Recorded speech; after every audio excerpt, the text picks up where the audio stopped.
My name is Angela, and I'm 52 years old. The day my husband left me, he didn't even look me in the eyes.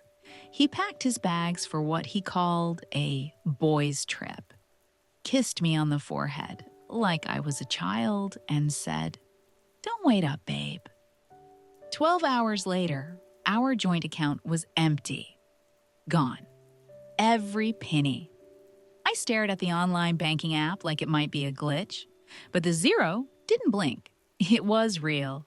Just like the cold knot forming in my stomach. 32 years of marriage, and he vanished like a ghost.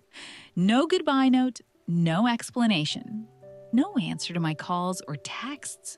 And just like that, the man I'd built a life with, the father of my children, the one I sacrificed my career for, was nowhere to be found. But what Mark didn't know, couldn't possibly know, is that I had prepared for this exact moment. Not because I expected it from him, but because life had already taught me what betrayal looks like. As I sat on the edge of our marital bed, still unmade from the night before, I picked up the small black notebook hidden inside my old jewelry box, the one labeled only with a number, 1977. I whispered under my breath, "Let's begin." I met Mark when I was 19. Back then, he was charming in that boyish, untamed way, all confidence and wild dreams. I worked nights at a diner, saving up for college. He'd come in with his friends, always loud, always the center of attention. He said I had eyes like storms and hands that looked too soft to carry that many plates. I married him 2 years later. We built a quiet life in a mid-sized town, the kind of place where everybody waves, but nobody really knows you. Mark worked in investments. He was good at it. Too good, maybe. People always said he had a golden touch with money, and I believed them. I stayed home, raised our 2 kids, Matthew and Emily, and kept our life running like clockwork. Birthdays, dentist appointments, laundry, dinners. The invisible work that holds families together. He said I was his rock, but rocks don't have feelings. And over the years, he stopped seeing me. Not in the cruel, obvious way, but in the slow, forgettable way that makes you wonder if you ever mattered at all. He traveled more. Boys' trips, conferences, meetings that ran too late. At church, people asked if everything was okay. I smiled and said yes. What else could I say? Now, sitting in an empty kitchen, I realized how little I knew about the man I'd built my life around. But that notebook, the one I'd started back in 1977 when my mother disappeared for 3 days, without explanation, it held names, dates, numbers, patterns. Things I'd noticed over the years. Patterns Mark never imagined I'd remember. But I remembered everything. The first person I called was Dana. She wasn't family by blood, but she'd been by my side since high school. We'd raised our babies together, buried our parents in the same year, and learned the hard way how to spot wolves in sheep's clothing. When she heard what Mark did, she didn't gasp or cry. She just said, "You ready?" I nodded, even though she couldn't see me. "I am." "You still got that list?" Every name, every lie. Mark thought he'd buried the truth, but over the years, I had pieced it together like a puzzle. Offshore accounts, hidden purchases, strange transfers to a name I'd once heard in a whispered phone call late at night. He didn't just leave me. He robbed me blind and probably thought he'd left me helpless. But he didn't know about the other account, the one in my name only, the one I opened after I caught him lying about a business trip to New York that was really a weekend in Napa with someone named Sabrina. I never confronted him then. I just smiled, played the wife, and made copies of everything. So now I had leverage. And more than that, I had motive. I didn't want revenge. Not exactly. But I wanted the truth. And I wanted him to feel what I felt. The weight of betrayal pressing down on his chest like a stone. Dana and I began making calls. Quiet ones to people Mark thought he'd outsmarted. Investors he lied to. Old clients he scammed. And one name kept surfacing. Peter Langford. A man Mark swore he hadn't spoken to in 15 years. But the deposits said otherwise. I found Peter Langford 3 states away. He ran a quiet repair shop in a dusty town where people minded their business and left their doors unlocked. He didn't recognize me at first, but when I said Mark's name, something shifted behind his eyes. He wiped his hands on a rag and muttered, "I figured this day would come." Peter wasn't just some ex-business partner.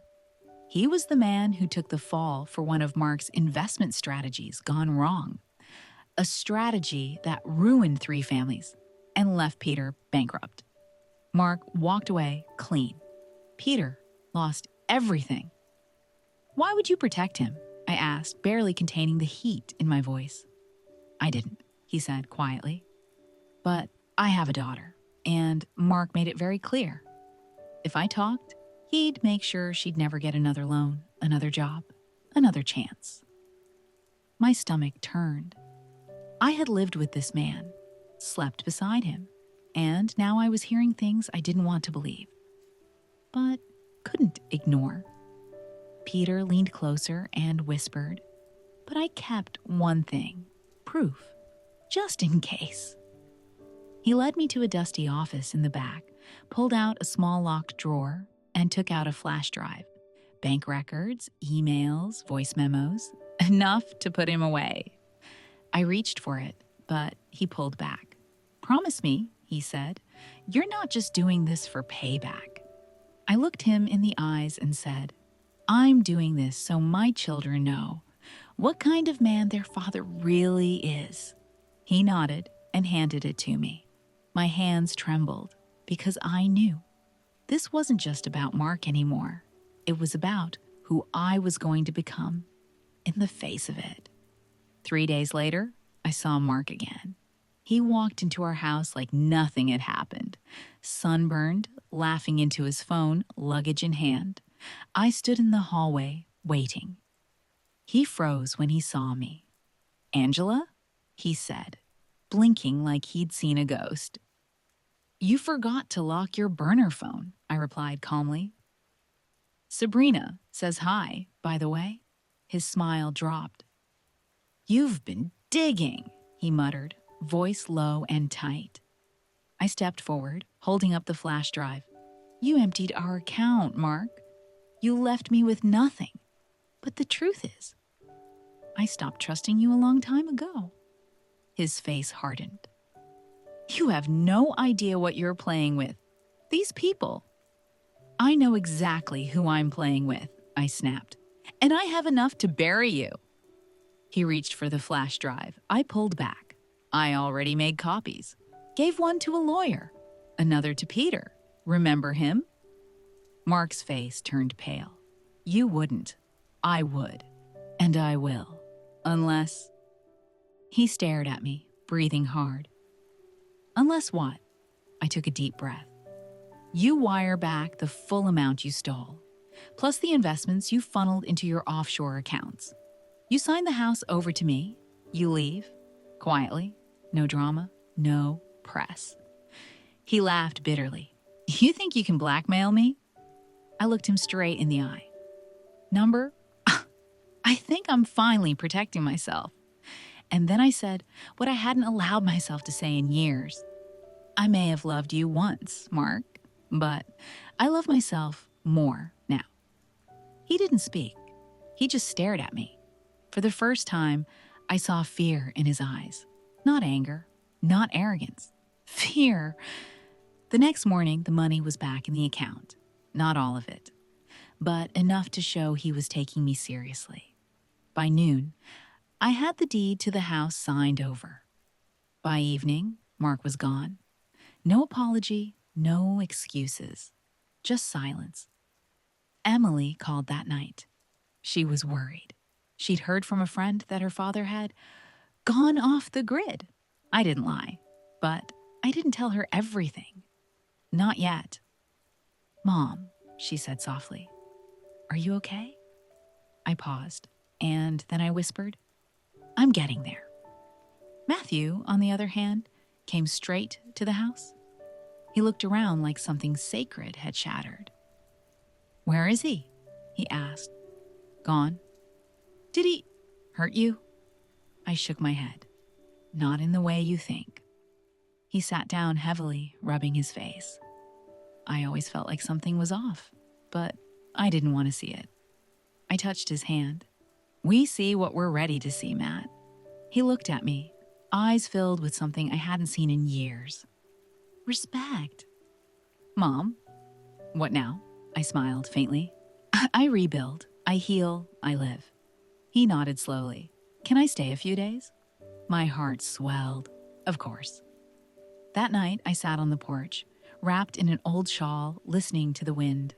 I remembered a verse my grandmother used to say when life got too heavy. "Though I walk through the valley of the shadow of death, I will fear no evil." I whispered it aloud, as if it might carry me forward, because for the first time in a long time, I wasn't afraid. The weeks that followed weren't easy. I'd wake up some mornings still expecting to hear his car in the driveway. I'd find myself setting out 2 coffee cups before remembering.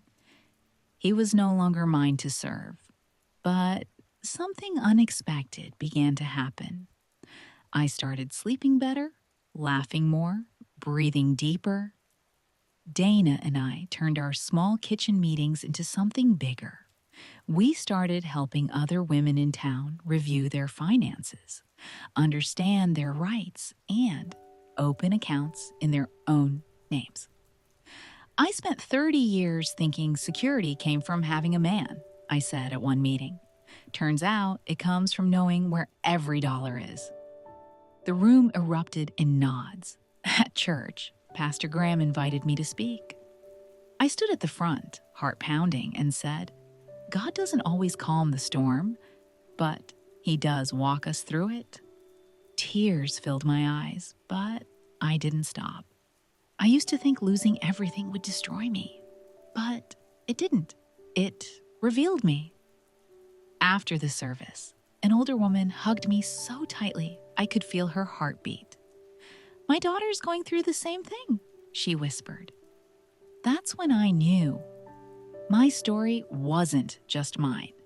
It belonged to every woman who'd ever been lied to, overlooked, or silenced. And it belonged to every man willing to see the damage that silence causes. Matthew started calling more. Emily asked if I could help her organize her finances. Even my sister, who had stopped speaking to me years ago, reached out after seeing an article about the financial group Dana and I had launched. Pain had cracked something open. But from the cracks, light was pouring in. It had been nearly 3 months since Mark left when I received the letter. No return address, just my name, written in his handwriting. Inside was a single sheet of paper. No apology, no confession, just a line that read, "You win." And at the bottom, a signature that wasn't his. It was Sabrina's. Along with it came a notice from my lawyer. Mark had been arrested overseas. Financial fraud, identity theft, multiple counts. Turns out the flash drive Peter gave me wasn't the only copy. Someone else had leaked it. Not me, not Peter. Maybe Sabrina had grown tired of being used too. Or maybe Mark's enemies had finally caught up to him. Either way, he was done. That night, I stood in front of the mirror, not to see how I looked, but to remind myself of who I had become. I didn't need revenge. I didn't need closure for Mark. What I needed was the woman staring back at me, and she was stronger than I ever imagined. Dana and I received an invitation to speak at a national conference for women's financial empowerment. I hesitated at first. I wasn't used to microphones and stages. But Dana took my hand and said, "They need to hear you, Angela. Not because you're perfect, but because you're proof." So I packed my bags. And for the first time in my life, I was the one going on a trip. Not to escape, but to rise. The room was full. Hundreds of women from across the country sat in silence as I stepped onto the stage. The spotlight was bright, but I wasn't afraid. Not anymore. I took a breath and began. "My name is Angela, and I lost everything except myself." There was no script, no fancy language, just the truth. I was married for 32 years. I thought that made me safe. I thought love meant protection. But I learned something. I paused. Love without honesty is just manipulation with pretty words. I saw heads nodding. I was left with nothing. But I had one thing he never took: my memory. And God gave me the strength to use it. I told them about the hidden accounts, the lies, the escape. But more than that, I told them about the healing. I'm not here because I'm brave. I'm here because I was broken, and God rebuilt me. Someone in the front row wiped her eyes. I raised my voice just slightly. The Bible says, "The Lord is close to the brokenhearted and saves those who are crushed in spirit." That was me, crushed, forgotten.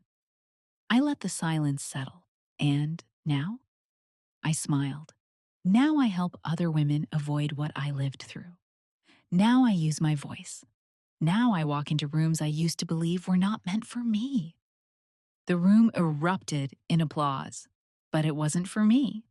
It was for every woman who'd ever felt invisible and finally realized she wasn't alone.